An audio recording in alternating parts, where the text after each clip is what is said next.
नंदुरबार जिल्ह्यातल्या सातपुडाच्या डोंगर रांगांमध्ये आदिवासी बांधवांना उपचारासाठी 15 किलोमीटर पायी प्रवास करावा लागतोय। बांबू आणि कापडाची डोली करून रुग्णांना दवाखान्यात न्यावं लागतंय। केलापाडी गावातल्या 18 वर्षाच्या तरुणीला उपचारासाठी अशाच प्रकारे रुग्णालयात नेण्यात आले। रुग्णालयात पोहोचण्यासाठी या तरुणीला तब्बल 4 तास लागले। गेल्या 2 महिन्यांपासून बांबू झोळीतून जीवघेण्या प्रवासाची ही तिसरी घटना समोर आली।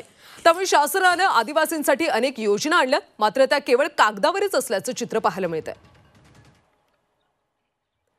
अधिकची माहिती घेऊयात आमचे प्रतिनिधी प्रशांत परदेशी यांच्याकडून। प्रशांत, खरं तर घनदाट जंगलातून या झोळीतून 15 किलोमीटरची पायपीट या रुग्णाला करावी लागली। सध्या या तरुणीची प्रकृती कशी आहे आणि या संदर्भात काही तिथल्या प्रशासनाने याची दखल घेतली आहे का? या घटना या ठिकाणी वारंवार होतात, त्याच्यामुळे प्रशासन याबाबत दखल घेऊन काही करेल अशी स्थिती ना आधी होती ना आता दिसून येत आहे। शासन आता परिस्थिती अशी आहे की प्राथमिक आरोग्य केंद्र असतील किंवा उपरुग्णालय असतील या ठिकाणी दिले गेलेल्या बहुतांश ॲम्ब्युलन्स या नादुरुस्त आहेत किंवा त्या प्रवास करण्या योग्य नाहीत अशी स्थिती आहे।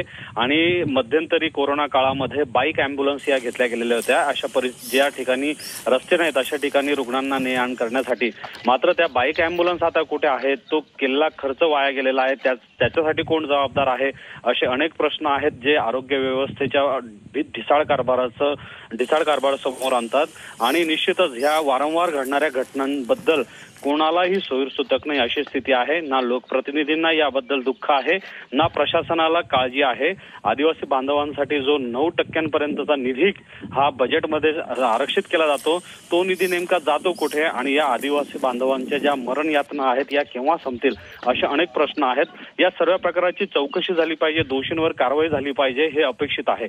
मात्र आतापर्यंत चौकशीचे केवळ फार्स केले जातात, चौकशी होते आहे किंवा होईल असं सांगितलं जातं, मात्र पुढे त्यात काय झालं हे नक्कीच प्रशांत, त्यामुळे तिथल्या स्थानिक खासदार आणि आमदार यांनी तरी याची दखल घ्यावी आणि काहीतरी कारवाई करावी अशीच अपेक्षा आपण व्यक्त करूयात। धन्यवाद माहितीसाठी।